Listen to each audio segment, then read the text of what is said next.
Hello students, আজকে এই ভিডিওটার মাধ্যমে আমরা শিখব কিভাবে ফ্র্যাকশনের সাবট্রাকশন, যখন ধরো একটা হোল নাম্বার রয়েছে আর একটা ফ্র্যাকশন রয়েছে, সেটা আমরা মনে মনেই কিভাবে করে ফেলতে পারি।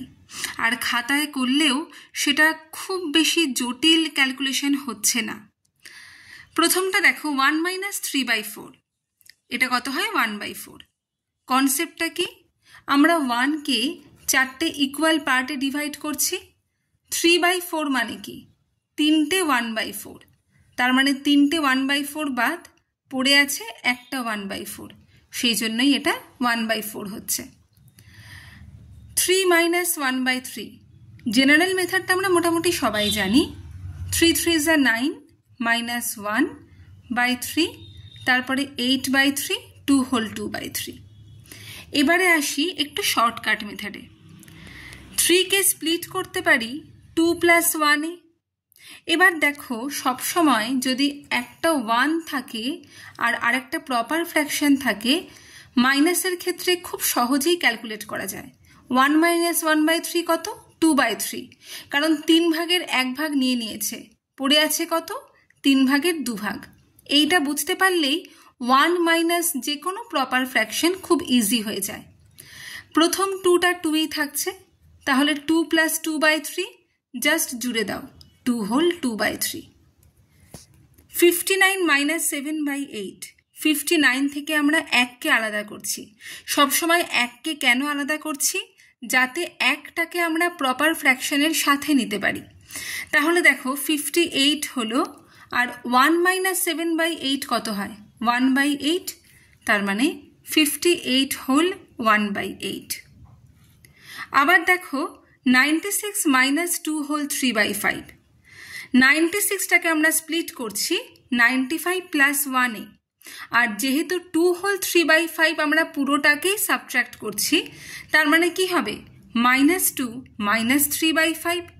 এখানে কিন্তু কেউ ভুল করো না, 2 হোল 3/5 মানে কিন্তু 96 থেকে 2টাও সাবট্রাক্ট হচ্ছে, 3/5টাও সাবট্রাক্ট হচ্ছে, যার জন্য দেখো এখানে দুটোকেই সাবট্রাক্ট করেছি।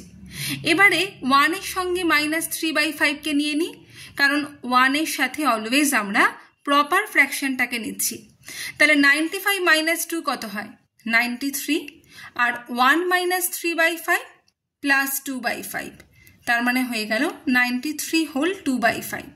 এবার তোমরাই ভেবে দেখো, যদি এটাকে তোমরা আবার ইমপ্রপারে কনভার্ট করে তারপরে এলসিএম, মাল্টিপ্লিকেশন এইসব করে অঙ্কটা করতে একটু বেশি সময় লাগতো নাকি? আচ্ছা, চলে আসি পরের অঙ্কটাতে। দেখেই খুব ঘাবড়ে যাচ্ছ নিশ্চয়ই, কিন্তু একটু বুদ্ধি খাটিয়ে দেখো, অঙ্কটা খুবই সোজা। 787 - 11 হোল 11/18, 787কে আমরা স্প্লিট করছি 786 + 1, -11 - 11/18। আবার আগের নিয়ম, 1-এর সাথে আমরা প্রপার ফ্র্যাকশনকে নিয়ে নিচ্ছি, মানে 1 আর 11/18, ওটাকে আমরা গ্রুপ করে ডান দিকে সরিয়ে দিচ্ছি, আর 786 - 11কে বাদিকে। 786 - 11 হয়ে যাচ্ছে 775, আর 1 - 11/18 হয়ে যাচ্ছে 7/18, জাস্ট জুড়ে দাও 775 হোল 7/18। নেক্সট সাম, 93256 - 5 হোল 3/7। তাহলে প্রথম কাজ কি, এটাকে আমরা লিখব 93255 + 1-এ, আর সেই 1 থেকে মাইনাস করব 3/7কে। দেখো এখানে একটা স্টেপ একটু স্কিপ করেছি, কারণ আশা করি তোমরা আগেরটা পর্যন্ত বুঝে গেছো। 93255, আর এখানে হচ্ছে 1, মানে এই যে 6টাকে আমরা ভাঙলাম এই 5 + 1-এ, আর এখানে -5টা এরকমই রয়েছে। তাহলে 93255 - 5 কত হয়? 93250, আর 1 - 3/7 কত হয়? 4/7। দেখো উত্তর বেরিয়ে গেছে। এবার তোমরা বাড়িতে অবশ্যই এরকম টাইপের সাম এই মেথডে একটু প্র্যাকটিস করে দেখো তো কোনো সুবিধা হয় কিনা। Thank you.